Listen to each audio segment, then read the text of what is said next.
Yes, now there, the people. Welcome back to James Redmond TV and welcome to the first edition of the Premier League Roundup. Not too different to what I've done on the channel, but slightly different. We're going to bring on a few more guests.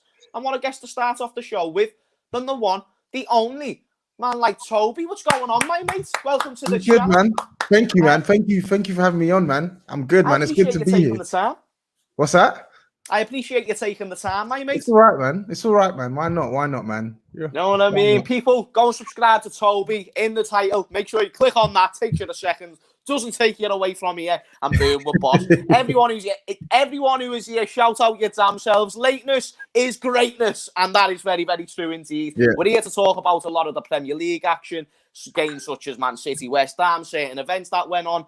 But my mate, we've got to talk about our teams first. It's only right. It's only right. Yeah, definitely, man. And you know what? I've talked about Liverpool and Sheffield enough, so I think it'll be a fair little game to start on. Spurs versus Burnley, 4-0. Yeah. 4 goals, clean sheet, piece of piss. How do you feel, Toby? How do you feel? Delighted, man, and delighted. And I almost don't want to get. I don't want to let myself get carried away, and I'm not going to let myself get carried away because it is Burnley. We smashed them 5-0 last season, but it's just good. It's beyond talking about top 4 and whatnot. I'm just taking the moment as it comes, or taking each moment as it comes, because as we were saying off air, it's been it was a shit couple of weeks for us, man. Like, in fact, 2021 has been horrible as a Spurs fan. And yeah, to end the week, not only beating that team 4-0 and then going through to the next stage of the Europa League, but also beating Burnley 4-0 was brilliant, man. Absolutely brilliant. Brilliant. So Gareth Bale getting back into form. Dele fit now as well. Lo Celso back in training. Reguilon back into the starting lineup. It's good to see, man. It's really good to see. That's actually what I wanted to touch on as well. People are bringing up Gareth Bale, and rightly friggin' so. I mean, I don't want to start throwing around the question, was Gareth Bale back? But I'm not being funny. Mourinho finally gives him a starting chance. Yeah, he's let him come on off the bench and whatnot, but he's finally given him a starting chance in the game.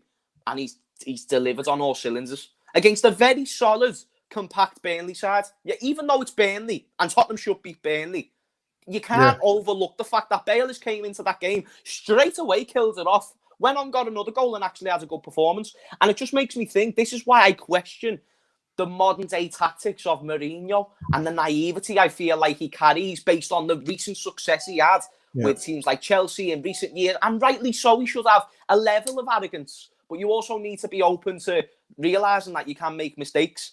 I'm not going to be chatting that Gareth Bale is back to the Gareth Bale he was last time he played for Spurs.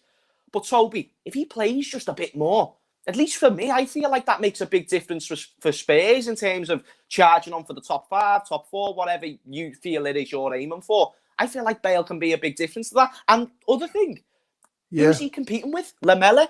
Lucas? It's not like he's competing with world-class ballers. No, he's not. He's not. And I don't want to. As I said, it's too early to ask whether.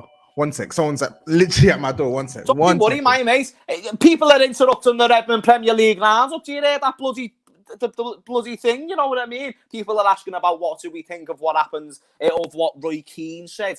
I'd appreciate it if someone in the chat could tell me the quote, if possible. Don't you worry, my mate. Yeah, so on whether it can help us out in top 4, it remains to be seen.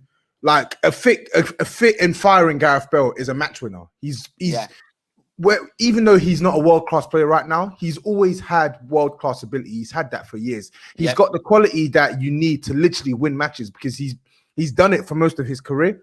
So for me personally, I think it's too early to suggest whether it could fire us into the top 4. I still don't see Tottenham finishing in the top 4, but you never know. Like if he's playing like this week in, week out, then you actually never know. The key is getting him playing like this week in, week out, because we're now in March. There's only like 2.5 months left of the season. Like we've been waiting on this for months as Spurs fans, and it looks like it's finally starting to happen. I mean, we can talk about Mourinho starting and whatever, but he came off the bench against Man City and he was our best player. He came off the bench against West Ham and he was our best player. So for me, in addition to it being potentially a fitness thing, I think it was an attitude thing, man. I think he's just playing with some fire in his belly now, man. He's not playing within himself anymore. He's not just waiting to receive the ball. He's actively going out to seek the ball. And once he gets the ball, he's trying to make a difference when he's on the ball as well. So for me, it's brilliant to see, man. And long may it continue, because listen, a positive and smiling and firing Gareth Bale is a sweet thing for us and a problem for the rest of the league. So long may it continue, man. It must be sick to like see, because when you envision Gareth Bale coming back to Tottenham, at least this is what I'd be like if Torres ever came back to Liverpool. Not now, but I mean a few years ago, or like Luis Suarez came back to Liverpool. I'd love to see them type of legendary figures for our club come back and celebrate with this group of players. Same with like Steven Gerrard, you know what I mean? The fact that you're going to get to have like picture frames now of like a Harry Kane and a Gareth Bale celebrating a goal together and other different things like that actually means a lot. Even though we might look back, if it doesn't work out and you don't end up achieving what you want to achieve, people are asking whether you think you'll get top 4 and whatnot. But it's still going to be a good little thing to look back on, these moments, these type of games where he's because he's still a legend for your club. There's no doubt about that. He's like, listen, he's a fan. To be honest, I don't really know what dictates legend status at Spurs now, because we don't win trophies. So like, it's very subjective. I hear what you're saying. It's very subjective, but with Gareth Bale, 1000%, he is a player that Spurs fans, he's etched into Spurs history, because I mean, he was our most expensive player that we sold.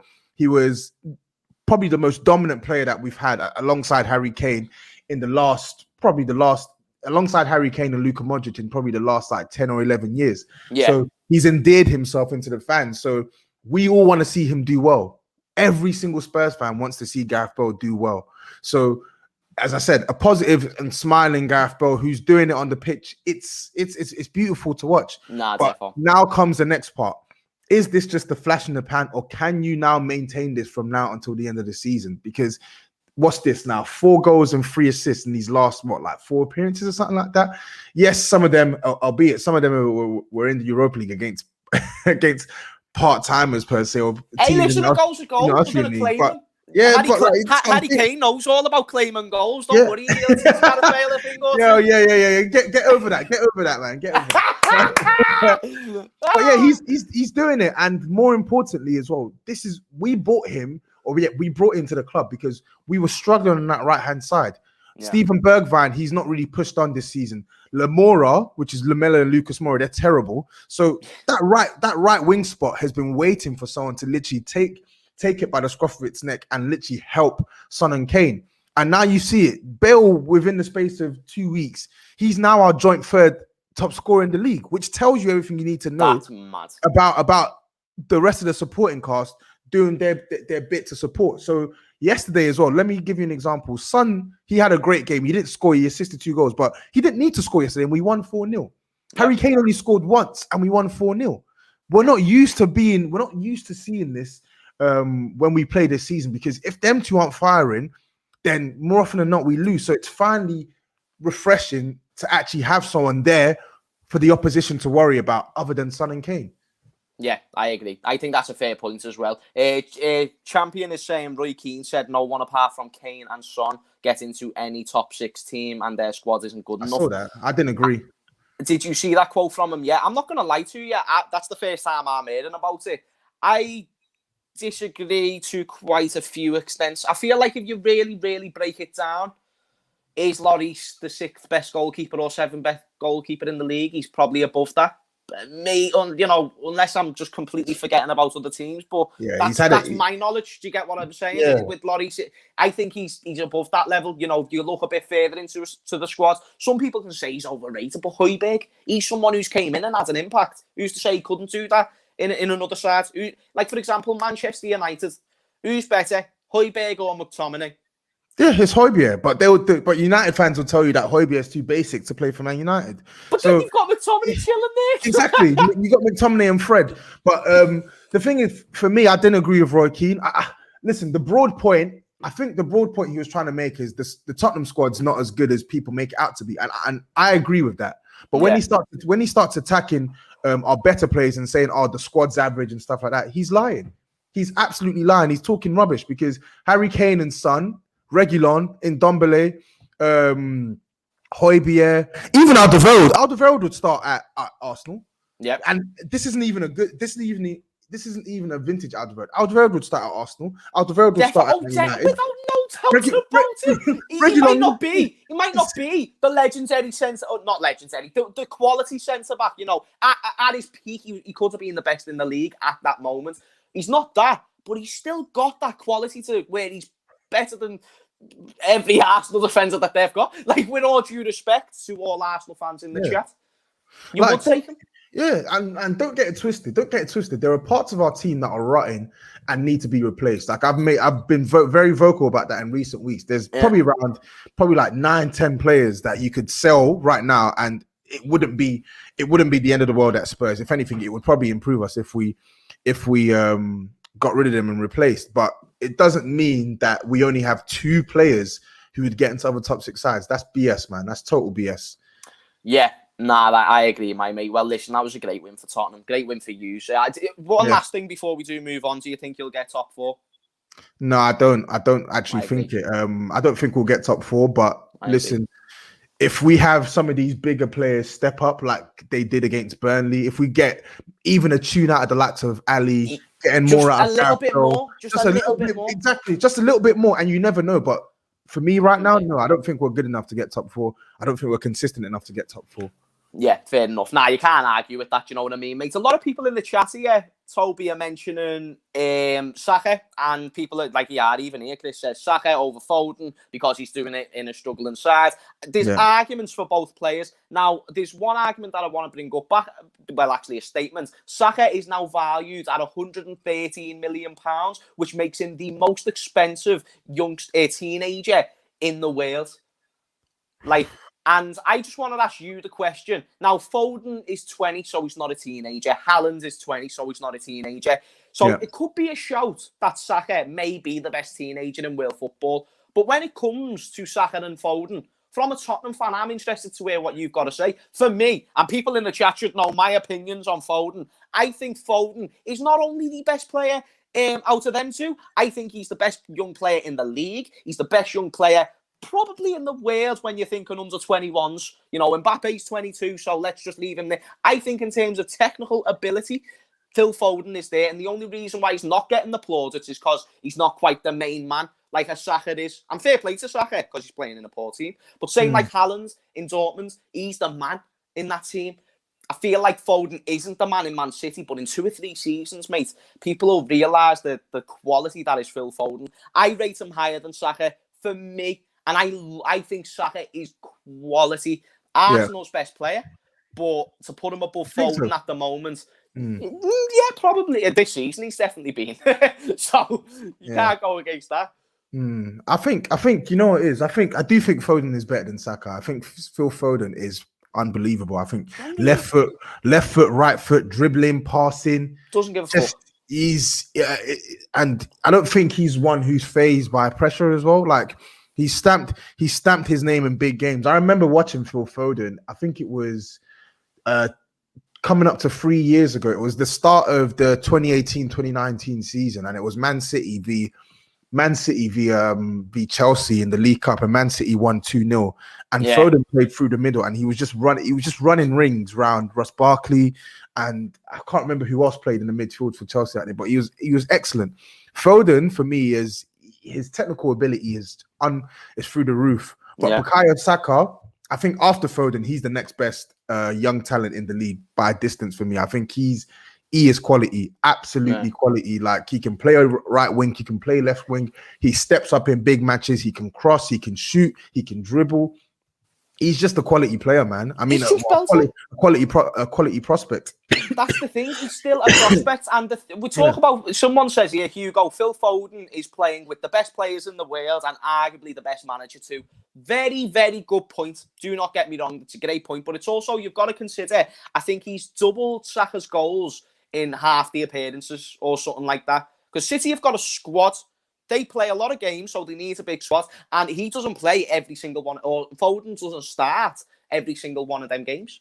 and he's still got more goals than Saka, who is in a struggling side. But if anything, you need to rely on him all the more, type of thing. Like when Mane first joined Liverpool, he scored 20 goals that season, and I think somewhat the next top goal scorer behind him was like Sturridge with 11.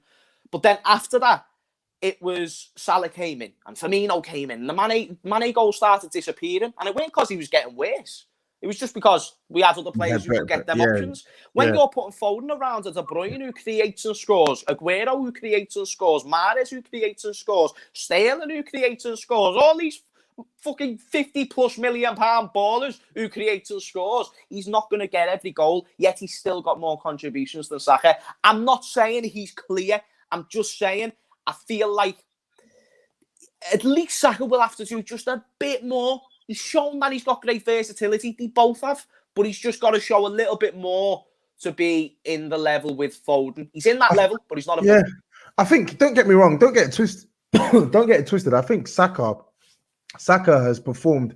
I think Foden's performed better than him this season, but I think Saka's performed at a ridiculously high level for his age this season. Saka's a youngster who I really, really rate, but I just think you as football fans, we just have to go with what we see on the pitch. Yeah, Phil Foden is just a better footballer than Saka. Like there's no shame in it. It's not a diss. It's just Phil Foden is exceptional. Like there are some players that where you say, oh yeah, like you want to be a bit apprehensive because you don't want them to believe their own hype, or you don't want to overgas them, or sometimes you think they're overrated. But Phil Foden is amazing, and I think when you look at the talent that England have got coming through, Greenwood is another one. I know he's struggling in terms of goals this season, but that guy's ability with the ball at his feet when it comes to shooting, shifting, making space for himself, and with left foot, right foot. England have got some really, really good talented players coming through the ranks as well. So for me, top two will be Foden and Saka right now. So I agree. Do you know what? People are bringing up James Justin for a few more people than what I thought. I rate James Justin very highly. Yeah, he's a very good player. This is where the people have a point. I weren't going to bring up James Justin into this conversation. I was going to ask you the question. I was going to wait until we talked about the Liverpool-Sheffield game, but because we're talking about youngsters, let's bring in Curtis Jones into the equation.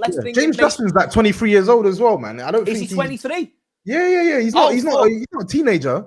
He's 23 years old. If he's 23, then why is he in this conversation? Anyway, this is the conversation I was going to bring up. When you talk about, because our game against Sheffield, one of the standout points, Curtis Jones, he's done very fucking well in that game. He won us that game. Even in recent weeks, I think when we were playing Man City, it was 1-1 when he went off the pitch. He started the game, came off after 65 minutes, and I think when he went off, they then scored like 3 goals.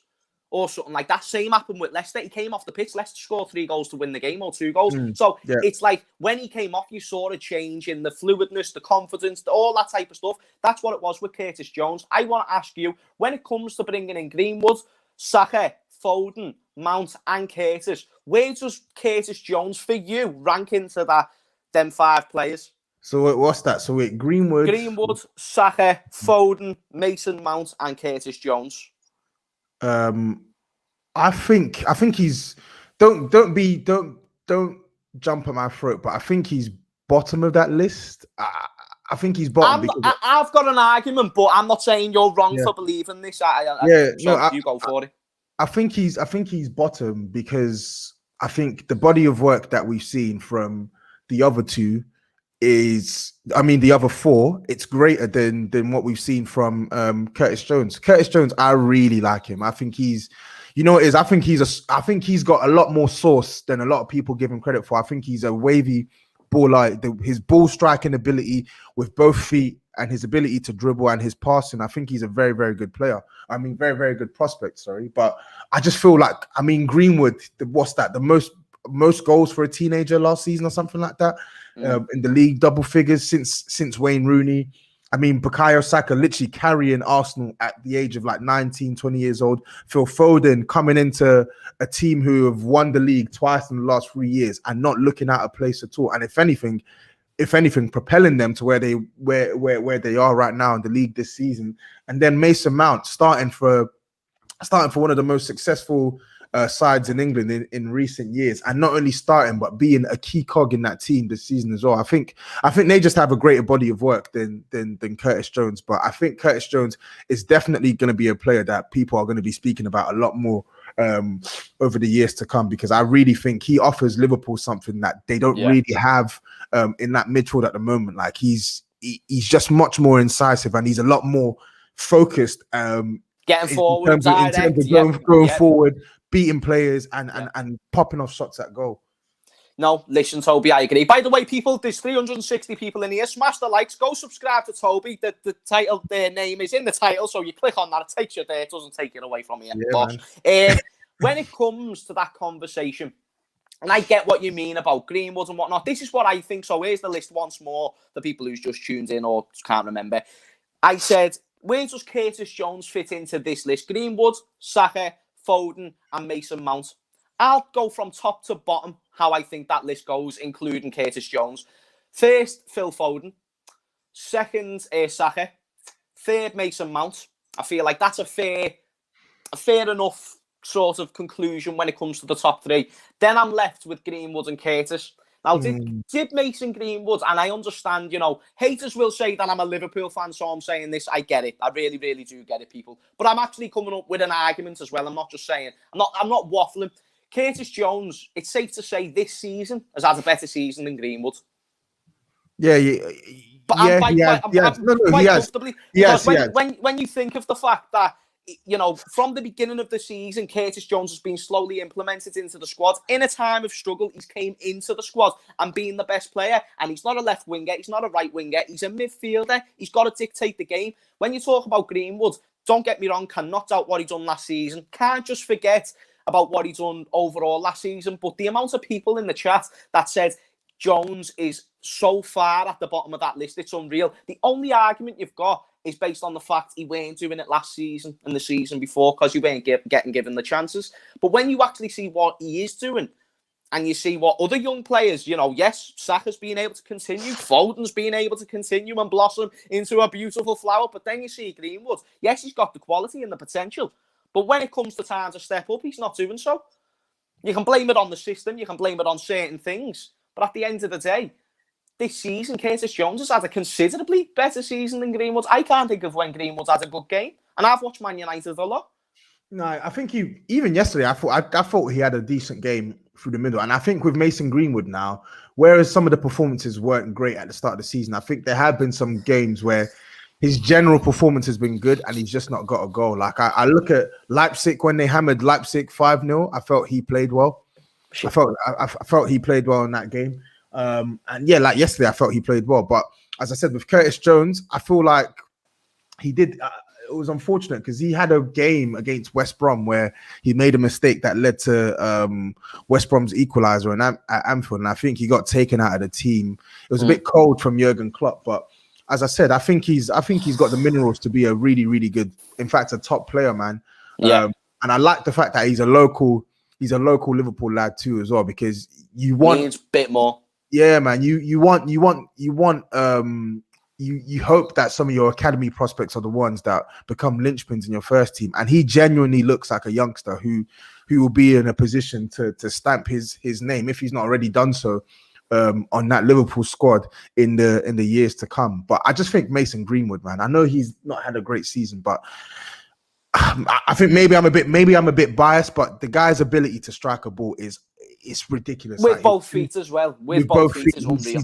He's ridiculous, man. He's ridiculous. He's like, what, 18, 19 years old? Yeah. He's quality, man. He's quality. Free kicks as well. I know he's not scored any in the league, but when you watch the stuff that this guy was doing at the academy level, and then you see what he was doing last season as well, I have to take this season with a pinch of salt. I know he's not been great, but he's still young. He's still developing. He still needs to fill out his body. He still needs to make more of an impact when he's not scoring, but I think he's quality, man. Yeah. And this is what I'm saying. I genuinely think England now, for me, when you look at the current good position, exactly. When you look at the current squad available and you look at some of the players coming through, England are one of the strongest in Europe and the world. I think in Europe, apart from maybe France, apart from France and maybe Portugal, you'll struggle to find any other countries who have as much quality and depth as England. And even Sancho, you put in the comments, I thought we were only talking about Premier League prospects. Sancho. Yeah, I thought that as well. Yeah. I mean, to be fair, Harry, thank you very much for the super chat. Sancho is probably Quality. Yeah, he's probably top first or second in that list, definitely. But based in Premier League, based in some of the top sides, people are taking the piss out of the fact that Tottenham don't have a youngster. we got. The thing is, I feel like everyone. No, if you got Toby, because did you hear him? Did you hear? He went, we got, and then he paused. No, but you know what is? We live in a day and age now where everyone's obsessed with this. Oh, generational this Starboy. I agree. Yeah. I never get sucked into that stuff. I don't like to put too much pressure on youngsters, and I think even though we don't have like a standout youngster, I think we got some good prospects coming through. Dane Scarlett, he looks really, really exciting. Yeah. You got Oliver Skip. A lot of people won't rate him, but he's played pretty much every single minute for Norwich this season, and they're flying high. Multiple man of the match performances as well. Even Troy Parrott, I know. I don't really rate him as highly as other people do, but I know he had to move on loan. He was on loan at Millwall, then we cancelled that loan and then put him at Ipswich because he wasn't getting enough game time. But I feel like we've got at Spurs, we've got like a reasonably good crop of youngsters that can possibly take some first team spots in the next couple of years, hopefully. Listen, it just might not be your time to have that dream youngster, but hopefully soon. Hopefully this Skip. Bloody hell, mate. Is he a crisp yet? You're expecting a packet of crisps to come into the midfield and be able to sort you out? Nah, I'm only mentioning. I'm sure he's quality. If he's playing for Norwich, he must be boss. I'm only joking, though. Man City, West Ham 2-1. Man City are winning the league. We already know that. It was a great win for them. I got to see the final half an hour. Don't get me wrong. West Ham, if there was anyone who could maybe get a draw or drop a few points, it would have been West Ham. But City just shown the class again on the day. Now, I want to bring up a debate. Let me know in the comments whether you agree or disagree. And I know a few Liverpool fans might not even be happy with me bringing this up. But is it fair to say that John Stones and Ruben Diaz, obviously we need a bit more time, I get it. But just based on what we're seeing, is there a chance that they could be the best Premier League centre-back partnership of the last 10, 15 years? And the only reason why I ask it is 16 goals conceded this season as a Man City team. But most of them were being when they were in bad form. So when you think about at the start of the season, Leicester 5-2. Yeah. Both of them never even started together in that game, but that was the result. Overall, when them two have started together, they've conceded 5 goals between each other. And people will bring up Van Dijk and Gomez. But my argument there is, even though I rate Gomez very highly, I feel like it was just a lot more Virgil van Dijk type of thing. I feel like one's not the same without the other. And I feel like we're seeing that more and more when we watch City now. When one of them's gone, the team looks it's still solid, and rightly so, but there's a bit more shakiness within the team. I think that centre-back partnership could be one to beat. People are saying it's too soon to tell. What do you think, Toby? I think it's way too soon to tell. Way too soon. But I think Diaz's impact on Man City this season cannot be overstated. I think the way he's come in and he's just he's been a calming presence, and he's also getting the best out of John Stones. And I think John Stones is one who I don't really rate. And even now, as I'll give him his credit because he's playing exceptionally well, but I wonder how much of that is attributed to the fact that he's playing next to a partner like Ruben Diaz. Diaz is the sort of game changer in that defense. Cancelo as well. He was a really quality player who didn't really play to his best last season and has now found form this year as well. I think it's too early to say that. Like, I look at the great centre-back partnerships in recent years gone by, in the last 15 years. Is it better than Rio and Vidic? No, not for me. Is it better than Carvalho and John Terry? Nope, not for me. So I just think I'm impressed with what they've done, and I think they should get the plaudits for what they've done this season. And I think Diaz especially should get a lot of credit, and so should John Stones for turning around his career. He stepped up.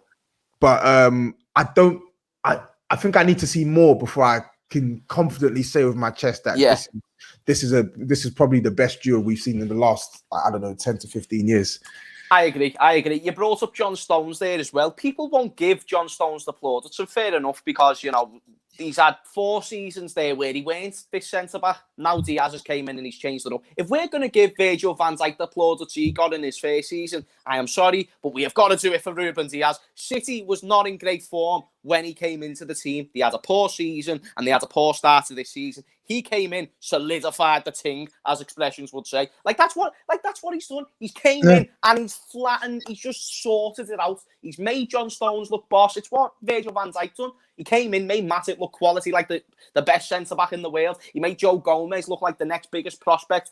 Mate, it's what good centre-backs do, good leaders at the back do, and he's a quality footballer. I think he's in for a shout for Player of the Year. I think so too. He's been a massive part of that team. When he's not there, you notice he's missing. I think he's quality. And it will be unfortunate for Stones that he might not get the same plaudits, but that's just the way it is type of thing. But from Tane Edmonds, Curtis Jones over Greenwood. Thank you. Best £3 that you'll ever spend in your life. Let me tell you that for free. I think you know what it is as well, you made those points about Van Dijk and whatnot, but I think even though Van Dijk made Joe Gomez better, Joe Gomez on his day is a very good centre-back. Even though Van Dijk probably got the best out of Matip on his day is a very good centre-back. And I think with John Stones, even though Ruben Diaz has come in and with that transformational impact on their defense, I think you still need to give John Stones credit for what he's done this season, because I didn't believe it at all. But then I've actually watched games. I remember them away to Man United and the League Cup. Stones was solid. A few other matches this season I've watched where the guy's actually been solid. No more lapses in concentration that we used to see. No more giveaways on the ball. He's really, really shocked me positively this season. And the biggest credit I can give both of them are that Laporte, who I've always thought was overrated, but at the same time still a quality centre-back. A quality centre-back in Laporte can't get a sniff. He can't get a sniff, and it's justified because they're playing out of their skins. And even in the other weekend as well, you see them both getting on the score sheet and winning City the game. So listen, I don't rate John Stones highly, but I have to give him respect for what he's done this season, because it's been really, really good. And time will tell whether this is the turning point for him, whether the pennies drop now. We're not going to see the nonchalant, error-prone John Stones. We're now going to see maybe a mature and solidified John Stones. So we'll see. Time will tell, but I think right now, finally, Man City fans are seeing a proper glimpse of the 50 million that they paid for John Stones. Finally! Finally. Rock settings. Loving the chat, guys. Diaz has changed City IMO. He very much has. Laporte is still City's best defender, in my opinion. Big up to Stones and Diaz for their impact. However, when you consider how solid and consistent Laporte has been since he signed, still the number one man, I disagree. I disagree wholeheartedly. I feel like there's nothing that's proven that. Therefore, I don't think you can say it. What's he done beforehand? He played well for his previous club. Yeah, true. So did Diaz. And Diaz has actually came in straight away. And City have just gone on the longest winning streak they've had under Pep. And it's under Pep. We're not talking about, old City. We're talking about all time. We look at the team City have been. Diaz has been a massive part of that, man. Yeah. So I think he's taken number one spot as the best centre back at that club. I just think I think Laporte is the best ball playing centre back they have in terms of his ability on the ball, his cross field passing, etc., and the fact that he can even play left back at times. But I think all round centre back, dominant centre back, I think Diaz is better than him, simply because I think Diaz is a better defender. I think Diaz is more dominant aerially, and I think Diaz anticipates danger better as well and reads the game better. So I just think he's a better defender than Laporte. He's just smarter. He's got that IQ, definitely. But Leicester plays Arsenal 1-3-1. That was a result I weren't expecting. I'm not going to lie to you. I was thinking the best result for Arsenal there was a draw. I thought Brendan Rodgers was going to have enough. Now I'm noticing, Leicester are kind of going into a stage where he was last season. They're getting injuries and they're not being able to find a consistent. They've just lost James Justin a few weeks ago, which is a massive injury. They've had multiple injuries across the season.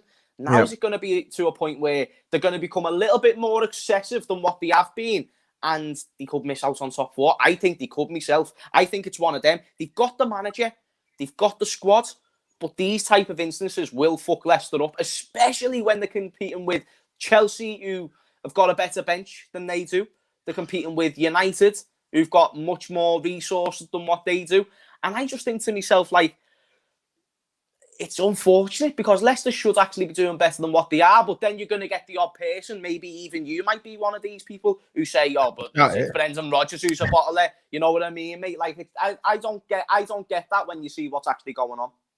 I think obviously Liverpool's. I think you've had like double the number of days missed due to injury as they have, but I think Leicester have had so many injuries this season, and I felt like they've coped with it well. And I don't actually think Leicester have been brilliant per se. Like when I've watched a lot of Leicester matches this season, I've not been wowed. I've not been looking at them thinking, "Oh, you're this formidable side." But I think what they've done really well is they've picked up points, and their better players have stood up. Harvey Barnes is one of them, and he's a big blow. He's a huge blow. I think he's one league goal of 10 for the season.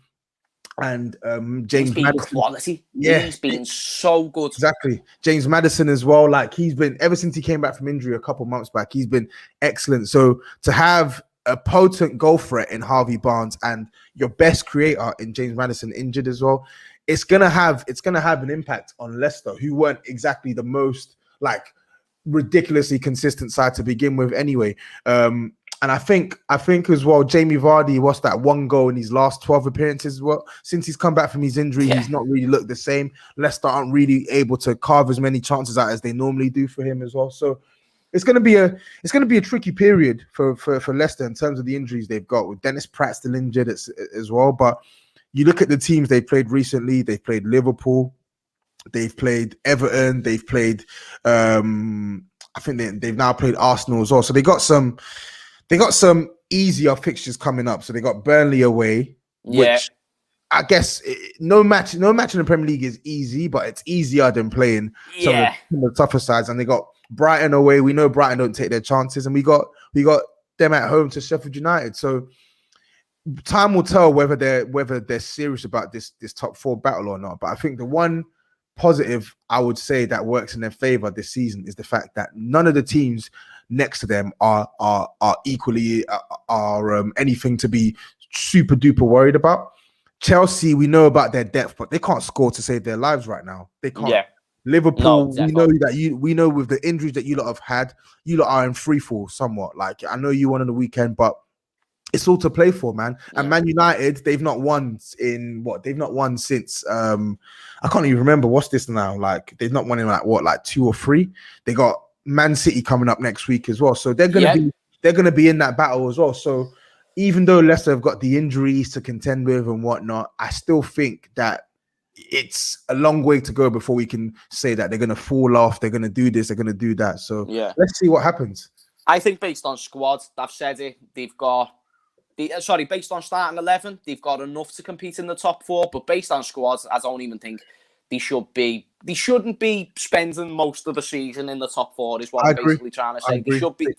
Brendan Rodgers is overachieving. He's done a great job at Leicester, and that's why I always give credit on this channel to Brendan Rodgers. I feel like he's improved massively since he left Liverpool, and could even be the 4th best manager in the league. But that's a debate for another day. I want to talk about Pepe for Arsenal, because this is supposedly one of the biggest flops of Premier League history. 72 million spent on shit. He only scored penalties in France.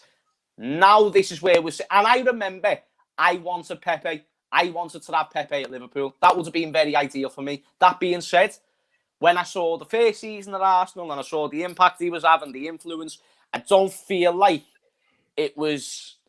I was like, oh, this is a very different player to what I thought it was going to be. And I thought it was going to be a case of the League syndrome, where, you know, you're playing in a farmers league, but there's a few good teams. I thought it could have been that. Now we're realising that he can be a big change to Arsenal and the team and whatnot.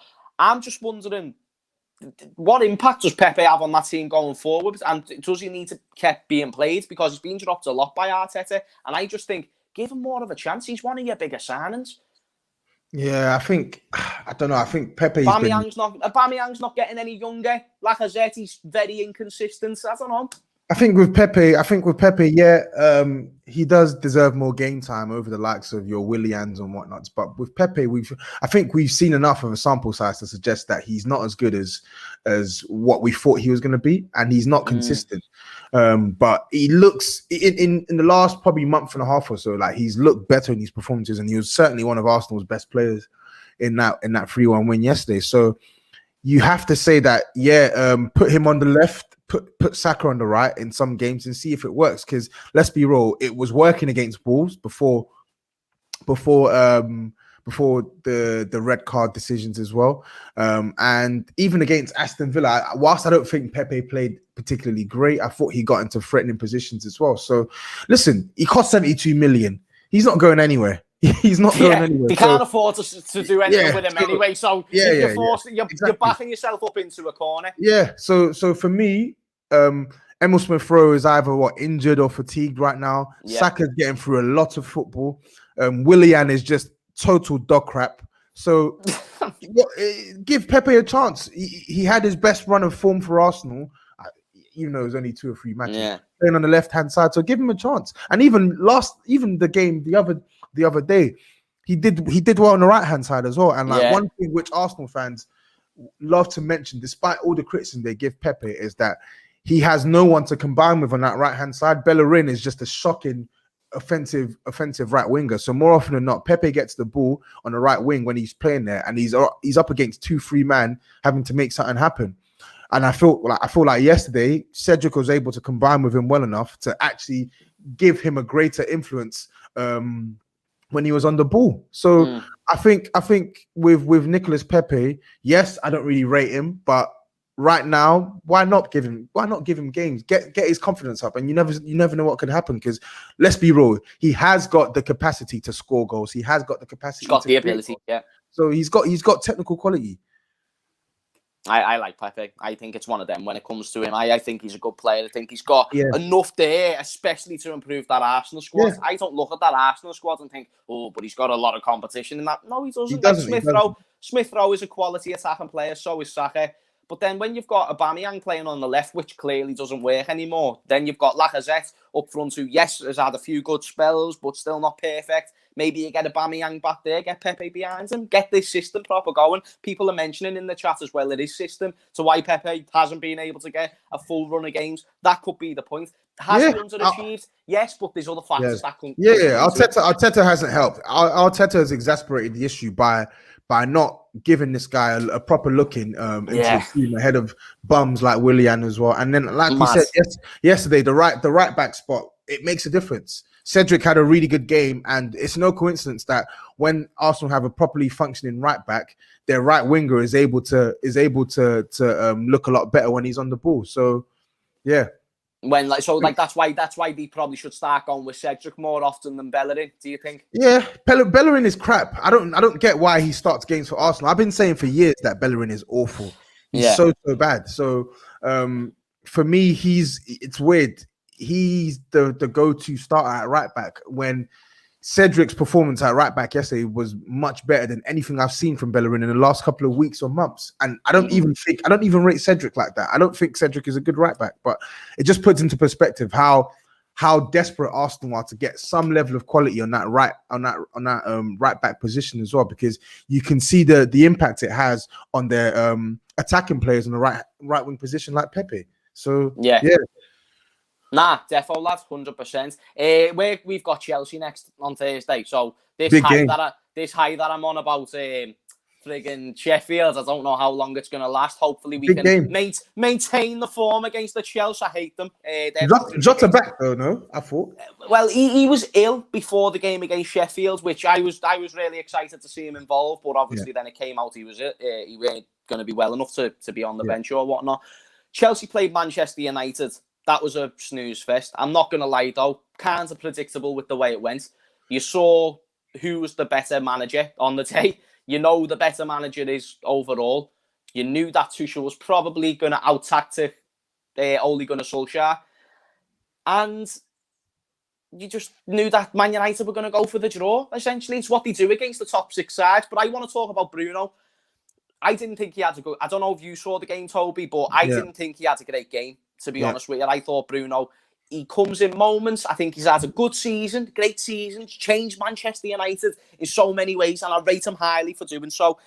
Not as a Liverpool fan, but as a football fan, I rate him highly for doing so. That being said, I'm seeing him in a game like yesterday. I'm seeing him in big games against the top six, in the league at least. Bro, 1 goal against the top 6 sides.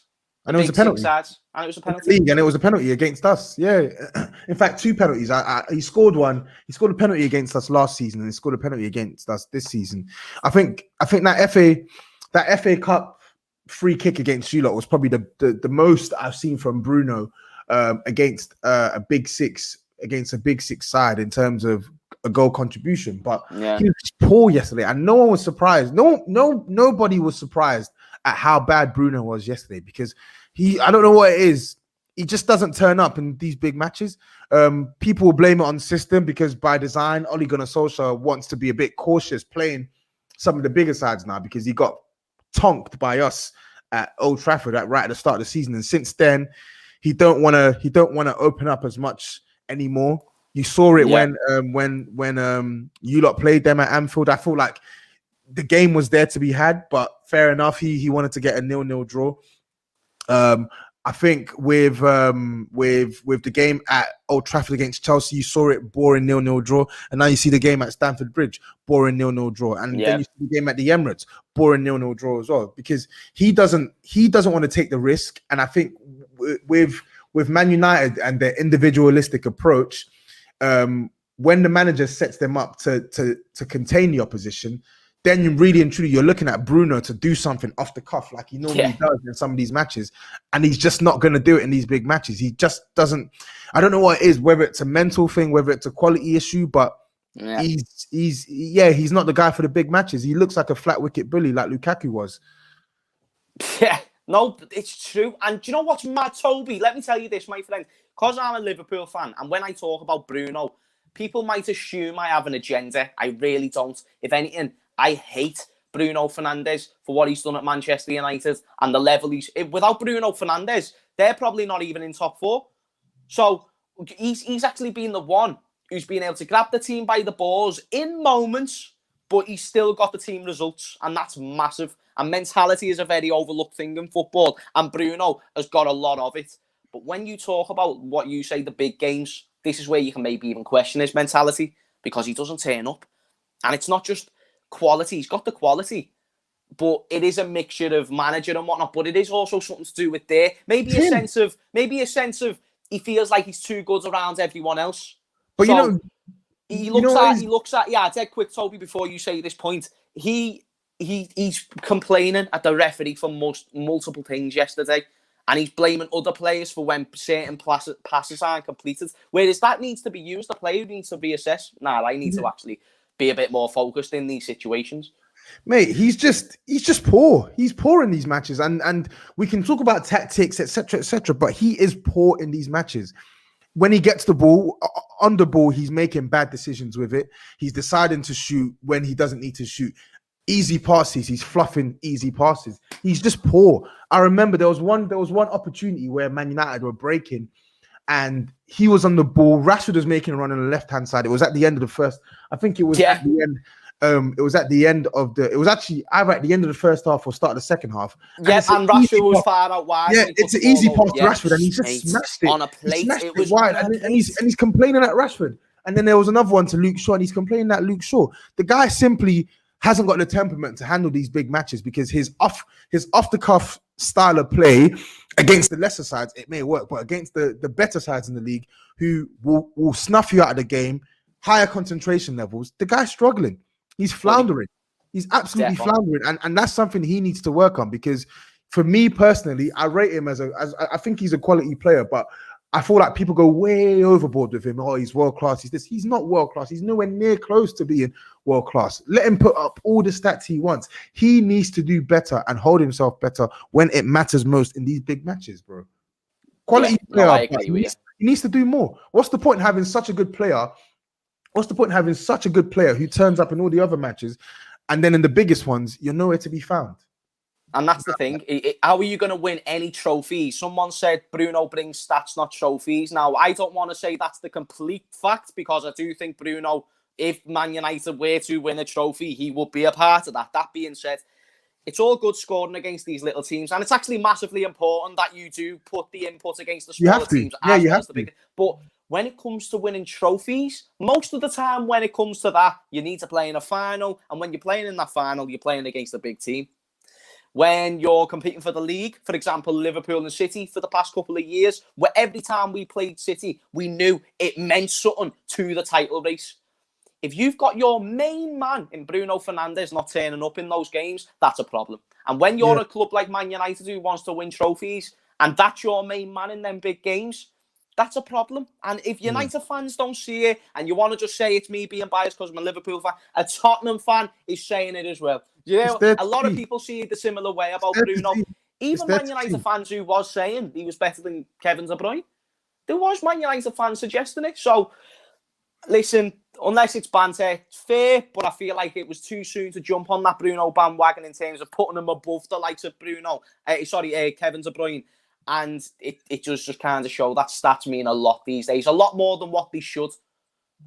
Yeah, I think, and the thing is, a lot of people, as I said, a lot of people will hide behind Ole Gunnar Solskjaer. And yes, we know that Ole Gunnar Solskjaer, he's approaching these games with a cowardly mentality, simply because he doesn't want to get burnt. And then as a result, you have the two workhorses in midfield in Fred and McTominay, which completely stunts your ability to build up play, to even get the ball to Bruno Fernandes. It's a struggle because these guys aren't good in possession. But fundamentally, when Bruno is on the ball, he's not doing anything impactful. You can blame the system for getting the ball to Bruno and how Man United put pressure on the opposition. Cool, I totally understand that, and you're perfectly right to say that. But when Bruno Fernandes is on the ball and they are in key positions, against you lot at Anfield, against us at Old Trafford, against Arsenal at the Emirates, Invisible, against you lot against Chelsea at Stamford Bridge yesterday, he's not making enough of an impact when he gets on the ball.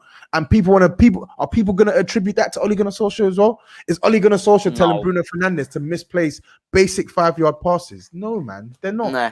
Come on. But the thing is, though, that's where they might point the blame into, because Bruno's too good, so we can't blame Bruno. So we'll look elsewhere. I agree, mate. I agree 100%. Another thing that came on in the game, Luke Shaw had an interview, and before we wrap up the show, I want to touch on this. He said that obviously because there was the penalty shout and whatnot, I didn't think it was a penalty myself. But apparently, when Luke Shaw was speaking to the referee, he said, the referee was speaking to Harry Maguire, but Luke Shaw was listening in. The referee said, I now can't give this penalty because it's going to be talked about loads later.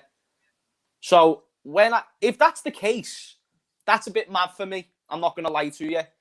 And another instance that came up over the weekend, there was Lee Mason, West Brom versus Brighton, that finished 1-0 to West Brom. Yeah. Brighton scored a free kick, which was disallowed. Then given, then disallowed again. Yeah. I bring up them two instances because people seem to think I only bring it up when it happens to Liverpool, and then they'll be like, "Oh, but what about Liverpool last season?" I've never liked VAR. You like it when it goes for you in that moment. Other than that, there's no reason to really like it, except the fact it does bring a little bit more professionalism to the side. Yeah. But when you're seeing inconsistencies like this, Toby, I'm done with it, man. I know it's not going to go anywhere. But it's just constant. But I don't think the issue is VAR. I think it's with the people who are implementing VAR as well, as you can see. Listen, a referee is allowed to make a mistake. I know it sounds, what's this guy saying? But people make mistakes. We're humans. Humans are designed to make mistakes. But unfortunately for referees, their job, if you make a mistake, it's going to have a pretty significant outcome. It's going to have a pretty significant impact on the outcome of a game. And what you saw yesterday, or on Saturday, should I say, with, I think it was Lee Mason, was a shocking lapse in concentration. He shouldn't have blown his whistle. Because that goal, from the minute he's blown his whistle, then there's nothing wrong with what Brighton did. Yeah. He waited until Sam Johnston, I think his name is Sam Johnston, the West Brom goalkeeper, was positioned well enough, and then blow the whistle. And then, of course, he tried to rectify his mistake by blowing the whistle the second time, which obviously stops the goal from being a goal. Yeah. He rules it out. So that was the right decision. But the whole kerfuffle wouldn't have been a kerfuffle in the first place had he had just waited and just made the right decision. And I think what you're seeing now, for me personally, is it's not VAR that's the problem. It's the refs consistently making blunders and making mistakes. It's over and over and over and over and over again. And something needs to change because the technology was meant to make their jobs easier. And somehow they are using technology to make their jobs 10 times harder. And they're making stupid, silly mistakes that nobody should be making. It's the rules and the regulations that are set by the heads of the FA, whoever you want to put it onto, whoever's making them rules and regulations. I'm sorry, mate, but it's so inefficient and just it's very confusing, is what I mean. So you can say VAR is not the problem, and you're right, but the people who are introducing the concept of VAR is the same people who are bringing in these rules and they're bringing in these decisions, and it's leaving referees like Lee Mason in a position where he is in a bit of a, he's in a tough spot, and he knows that he's going to get stick later. He doesn't want that heat. No one wants that heat. The referee is one of the worst jobs that you can have. Believe me. I don't know it personally, but every referee I've spoke to, I've said it's fucking bollocks. Anyone who's refereed a game, it is hell. But you also have the basic understanding of a game of football with this officiating of the higher up of who is the referee. It's not good enough for me, Toby. We're talking about the most expensive rich league with sponsors in the world, and this is the issue that we're having week in, week out. Yeah, it's ridiculous. You look at the other leagues in Europe; they're not having as many issues. You look at the Champions League as well, in big matches, etc. English refs aren't being picked. I can't remember what tournament it was recently that we had a couple of years back. How many English referees did you see at the World Cup? They're not doing their jobs well enough. And we need to realize that the technology isn't the issue. It's the people behind it that are the issue. The referees are like Bruno. They're not there in big moments. So funny. So before we wrap up, people, make sure you go subscribe to Toby. Again, it's in the title. It doesn't take long. Smash a like if you haven't already. And also, shout out to KH, rest in peace to Jose Becker. Obviously, Alisson, he couldn't make the game against Sheffield. Adrian replaced him fairly well, to be fair, in all of our surprises. But, to Alisson and his family, I said it on multiple other videos, but you can never say it too much. The most sincere condolences go to him. Rest in peace to his father. And I really hope when he does come back, all football quality aside, Liverpool fan aside, I hope he comes back to his best. And shout out to everyone in the chat for showing love. Make sure you've gone and subscribed to Toby. Toby, before we wrap up, any last words, my friends? Good luck this Thursday with Chelsea. I hope you lot beat Chelsea. I'm praying you lot beat Chelsea. I hate Chelsea, so please beat them into the dirt. And thank you for having me on my channel. And I'm going to return the favor and get you on my channel soon enough, bro. No doubt about it. And we'll get you back on, Toby, because I've really enjoyed this show. The people have enjoyed it as well. Shout out to yourselves. Like I said, though, people, smash a like, subscribe. Thank you for watching. And we will see you all later. Peace out.